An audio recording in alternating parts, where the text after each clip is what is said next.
नमस्कार, आप देख रहे हैं इंडिया 360। मैं हूं पद्मजा जोशी। सरकार कोशिश कर रही है कि डिजिटल और कैशलेस पेमेंट्स ज्यादा से ज्यादा हों। इस तरह के पेमेंट्स को बढ़ावा देने के लिए अब नीति आयोग ने ग्राहकों और दुकानदारों को प्रोत्साहन पुरस्कार देने का ऐलान किया है। नीति आयोग के सीईओ अमिताभ कांत ने 25 दिसंबर से अगले 100 दिन तक लकी ग्राहक योजना के तहत 15,000 उपभोक्ताओं को प्रतिदिन 1,000 रुपए का इनाम दिए जाने का ऐलान किया है। इसके अलावा व्यापारियों को भी डिजी धन व्यापार योजना के तहत 50,000 रुपए दिए जाने की घोषणा की गई।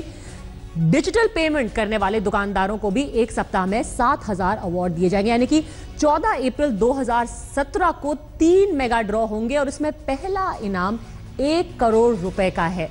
तो क्रिसमस के दिन से शुरुआत की जाएगी और 14 अप्रैल 2017 को 3 जब मेगा ड्रॉ होंगे तो दूसरे पोजीशन पे जो आएगा उसको 50 लाख रुपए दिए जाएंगे। जो सबसे बड़ा विजेता होगा 1 करोड़ दिए जाएंगे और तीसरे स्थान पर जो आएगा उसको मिलेंगे 25 लाख रुपए। पर इन सब का ऐलान अप्रैल में ही होगा। आपको यह भी बता दें कि साप्ताहिक लकी ड्रॉ होगा उस योजना में 3 इनाम दिए जाएंगे।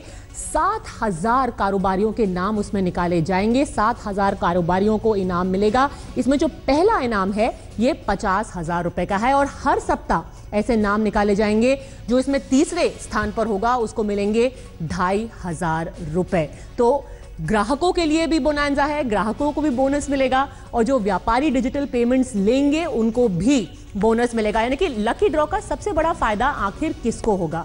50 रुपए से 3,000 रुपए तक की खरीदारी अगर आप करेंगे तो इस योजना में आप भाग ले सकते हैं। 8 तारीख के बाद अगर डिजिटल खरीदारी आपने की है तो इस लकी ड्रॉ में आप अपना नाम डाल सकते हैं। यूएसएसडी, आधार और रुपे कार्ड अगर आपने इस्तेमाल किए हैं तो इन सब पर ये ऑफर अप्लाई होता है। तो एक बड़ा क्रिसमस गिफ्ट सरकार ने अब ये घोषणा की है और अप्रैल तक का यानी कि 100 दिनों तक ये स्कीम चलेगी। डेबिट, क्रेडिट कार्ड और ई वॉलेट इस योजना से बाहर हैं। तो अगर आप जो नीति आयोग के जो सीईओ हैं अमिताभ कांत, उन्होंने ये सारी घोषणाएं की थी। कैसे होगा ये पूरा कार्यक्रम, आइए सुनते हैं। इनका पहला ड्रॉ 25 दिसंबर 2016 को शुरू होगा जो कि क्रिसमस डे है और ये देश के लिए एक क्रिसमस गिफ्ट रहेगा।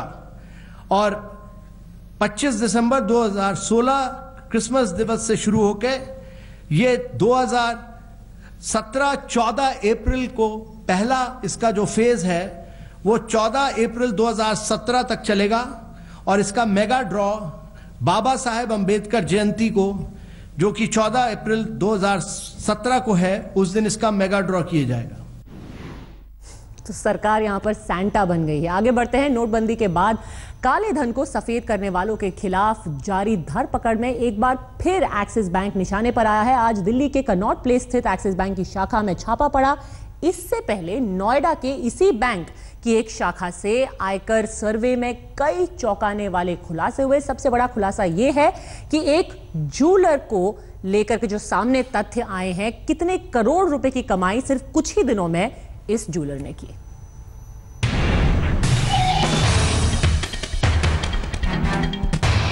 पहले चांदनी चौक और अब नोएडा सेक्टर 51 गैरकानूनी तरीके से काले पैसे को सफेद करने के मामले में एक बार फिर एक्सिस बैंक जांच एजेंसियों की निगाहों में है। काले धन के कलंदरों की देश भर में जारी धरपकड़ के बीच आयकर विभाग ने नोएडा सेक्टर 51 की एक्सिस बैंक का सर्वे किया तो अब तक का सबसे बड़ा घपला सामने आ गया। नोटबंदी के बाद आम आदमी बुरी तरह परेशान है, उसको नोट नहीं मिल रहे हैं। वहीं दूसरी तरफ पूरे देश भर से बड़े बड़े जो बिजनेसमैन हैं उनके पास से करोड़ों रुपए बरामद हो रहे हैं। उसी क्रम में एक्सिस बैंक को जब आयकर विभाग और ईडी को जब इनपुट मिला, यहाँ पर छापेमारी की गई और 20 से ज्यादा फर्जी अकाउंट जो है वो यहाँ पर मिले हैं जो गरीब और मजदूरों के नाम पर है। सूत्रों के मुताबिक आयकर विभाग को एक्सिस बैंक की नोएडा सेक्टर 51 शाखा में 20 फर्जी कंपनियों के 100 से ज्यादा खातों का पता चला है। इन खातों में 8 नवंबर के बाद करीब 60 करोड़ के 500 और 1000 के पुराने नोट जमा कराए गए थे। जांच में पता चला कि जिन कंपनियों के नाम पर ये खाते खुले हैं उनके ज्यादातर निदेशक मजदूर और कमजोर तबके के हैं। बताया जाता है कि एक्सिस बैंक के कथित गड़बड़ झाले की जांच में ही आयकर विभाग को 600 करोड़ के बड़े घपले का पता चला। इस तरह की भी खबरें मिल रही हैं कि एक ज्वेलर्स है जिसने सोने की ईंटें बेची थी और 600 करोड़ का ट्रांजैक्शन किया था। उसके बाद यहां पर लगातार छापेमारी की जा रही है। सूत्रों की माने तो एनसीआर के एक मशहूर ज्वेलर ने 600 करोड़ से ज्यादा की सोने की ईंटें बेची थी। सूत्रों की माने तो आयकर विभाग को ज्वेलर के पास से रसीद, दस्तावेज, सोना खरीदने वालों के पते, फोन नंबर्स और रजिस्टर के रूप में ढेरों सबूत मिले हैं। आयकर विभाग की टीम एक मशहूर ज्वेलर से भी पूछताछ कर रही है। आयकर विभाग ने एक्सिस बैंक की नोएडा सेक्टर 51 शाखा का आरटीजीएस शाखा जब्त कर लिया है। इसके जरिए दूसरे ज्वेलर्स और लोगों की पहचान हो रही है जिन्होंने अपने काले पैसे को सफेद कराया। सूत्रों के मुताबिक एक्सिस बैंक के विभिन्न शाखाओं में फर्जी खाता और नोट बदली के बढ़ते मामलों को देखते हुए आरबीआई एक्सिस बैंक के टॉप मैनेजमेंट को नोटिस भेज सकती है। इससे पहले आयकर विभाग ने दिल्ली के चांदनी चौक स्थित एक्सिस बैंक शाखा में 450 करोड़ रुपए जमा कराने का खुलासा किया था।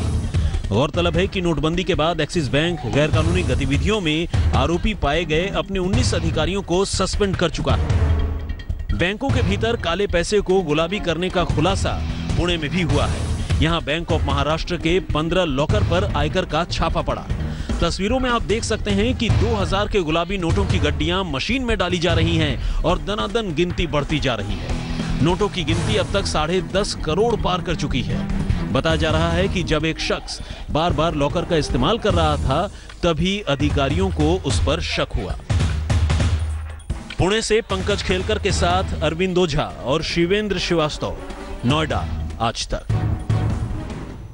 कुछ लोग फर्जी तरीके से करोड़ों के नोट बैंकों में बंद कर रहे हैं और लाइन में खड़े लोग अभी भी परेशान हैं। नोटबंदी का आज 37वां दिन हो गया है। कैश की किल्लत किस कदर है, इसका दर्दनाक मंजर मध्य प्रदेश और उत्तर प्रदेश में देखने को मिला, जहां बैंक की लाइन में 2 बुजुर्गों की मौत हो गई। मध्य प्रदेश के शिवपुरी के ग्राम गूडर में पैसा निकालने के लिए बैंक की लाइन में लगे 70 साल के कमला शंकर की मौत हो गई, तो यूपी के जलौन के कोंज थाना क्षेत्र में ग्राम भेड़ में बैंक के बाहर लाइन में धक्का मुक्की से एक वृद्ध की मौत हो गई। उधर राजस्थान के फतेहपुर शेखावटी की बैंक ऑफ बड़ौदा की कतार में लगी एक महिला गश खाकर गिर पड़ी। वो अपने बीमार पति के लिए पैसा निकालने बैंक पहुंची थी। सरकार भी नोटबंदी से हो रही मुश्किल से वाकिफ है। इससे निपटने के लिए 500 के नए नोटों की सप्लाई पर अब फोकस किया जा रहा है, जिससे आने वाले 2 से 3 हफ्तों में छुट्टे की समस्या से निजात मिल सकेगी। But parallelly, printing of 500 rupee notes had started.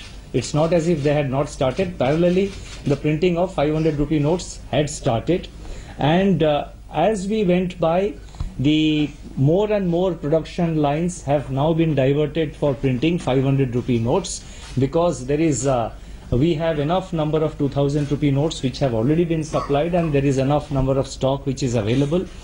But the printing of 500 rupee notes have now been significantly stepped up, and it is being pushed into it is being sort of supplied to the market. 500 रुपए की note की कमी की वजह से जो सीमा है withdraw करने की एटीएम से वो है तो 2500 पर, ज्यादातर लोगों के हाथ में सिर्फ 2000 रुपए ही आ पा रहे हैं। ये आपने भी देखा होगा। नोटबंदी पर आज संसद की कार्रवाई भी एक बार फिर से हंगामे की भेंट चढ़ गई, लेकिन आज खबर संसद का हंगामा नहीं है, बल्कि हंगामे को लेकर बीजेपी के वरिष्ठ नेता LK आडवाणी की नाराजगी है। आडवाणी ने आज यहां तक कहा कि हंगामे को देखते हुए उनका मन अब इस्तीफा देने का कर रहा है। संसद के दोनों सदनों की कार्यवाही एक और दिन हंगामे की भेंट चढ़ गई। कांग्रेस ने नोटबंदी पर हंगामा किया तो बीजेपी ने अगस्ता हेलीकॉप्टर घोटाले पर तलवारें तान ली। संसद के शीतकालीन सत्र में सिर्फ एक दिन बचा है। अब तक पूरे सत्र में ऐसा कोई भी दिन नहीं रहा जब बगैर हंगामा पूरी कार्यवाही हुई। संसद के इस माहौल पर एक बार फिर बीजेपी के सीनियर नेता LK आडवाणी ने आवाज उठाई।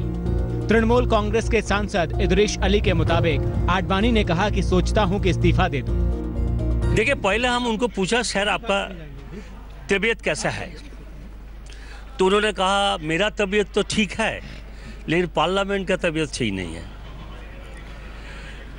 तब बोले सर आपका आज बोले आज देखिए हमारा लाइव में तो हम ऐसा नहीं देखा। जो चल रहा, बोले डिस्कशन होना चाहिए।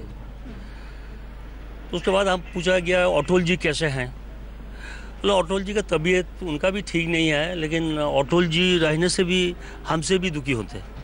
उन्होंने इस्तीफे की भी बात कही कि उनका मन कर रहा है कि वो इस्तीफा दे दे सबको। यस क्या बोले, देखिए अच्छा नहीं लगता ये जो चल रहा, हमको लगता हम इस्तीफा दे दें।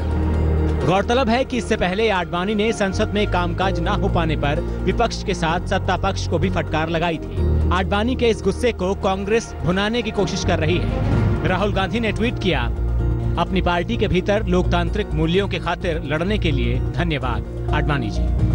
हालांकि सरकार अभी भी हंगामे को लेकर कांग्रेस को कटघरे में खड़ा कर रही है। इस्तीफा देने की बात कर रहे हैं। वो कह रहे हैं मेरा मन कर रहा है इस्तीफा दे दूं, कि अटल जी होते तो बहुत दुखी होते आज।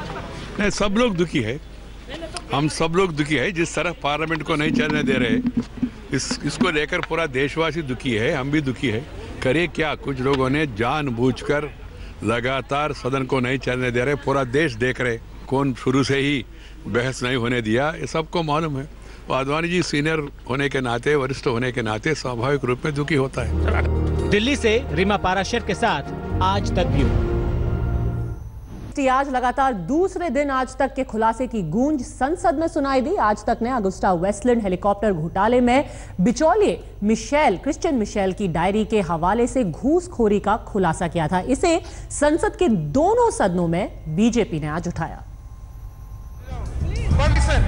आपके पसंदीदा चैनल की खोजी रिपोर्ट की गूंज लगातार दूसरे दिन संसद के दोनों सदनों में सुनाई दी। इस बार संसद में हंगामा हुआ अगस्ता वेस्टलैंड हेलीकॉप्टर घोटाले में आज तक के खुलासे पर। लोकसभा में जब कांग्रेस और विपक्ष के सांसद नोटबंदी पर शोर कर रहे थे, तभी सत्ता पक्ष के सांसद मेल टुडे की प्रति लहराते हुए वीवीआईपी चॉपर घोटाले का मुद्दा उठा दिया। अनंत कुमार ने कहा कि संसद में हम बहस को तैयार हैं, लेकिन चर्चा उन घोटालों पर होनी चाहिए जिनका खुलासा पिछले 2 दिनों में आज तक ने किया।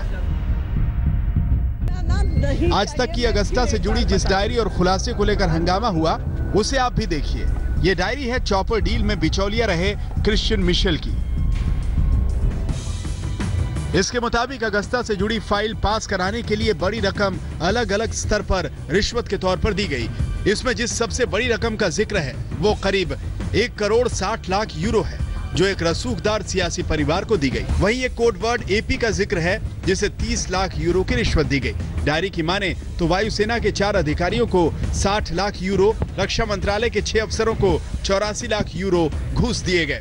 जानकारी के मुताबिक राजनेताओं को 16 लाख यूरो रिश्वत के तौर पर दिए गए। खुलासे के मुताबिक अगस्ता डील में लाइजनिंग के लिए 5.2 करोड़ यूरो की रकम तय थी। क्या उत्तर प्रदेश के चुनावी संग्राम में कांग्रेस के साथ उतरेगी समाजवादी पार्टी? लखनऊ में अखबार अमर उजाला के संवाद कार्यक्रम में मुख्यमंत्री अखिलेश यादव ने कुछ ऐसा ही संकेत दिया है। सभी पत्रकार साथियों से कहा, अपने कांग्रेस के साथियों से भी कहा, हमारे साथ रहे सांसद रहे, हमारे सदन में 2 लोग रहते हैं साथ। मैंने कहा कि वैसे तो समाजवादी सरकार बना रहे हैं, गठबंधन हो जाएगा तो 300 से ऊपर समाजवादी पार्टी सीट जीत जाएगी। बीजेपी का पता नहीं लगेगा उत्तर प्रदेश में।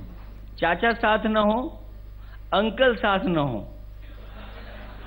लेकिन कम से कम मैं जनता से अपील करूंगा हमारा साथ देना। मैंने पहले ही कहा, लेना देना हमारा आपका भ्रष्टाचार होता है, पैसा कोई काला सफेद नहीं होता। और बड़े लोग तो वो कागजों पे पैसा इधर से उधर कर लेते हैं। बैंकों का कितना घाटा था जो फायदे में पहुंचे। गलत मानते हैं। जो सबसे समझदार दल है देश का, उसने क्या किया, सब पैसे जमा करा लिए। वो फर्जी भी जमा हो गए रिजर्व बैंक ऑफ इंडिया में। अब बताइए कहां गिनती है आपके पास। इंडिया 360 में आज के लिए बस इतना ही। वक्त एक और ब्रेक का, खबरें उसके बाद जारी रहेंगी। आप देखते रहिए आज तक।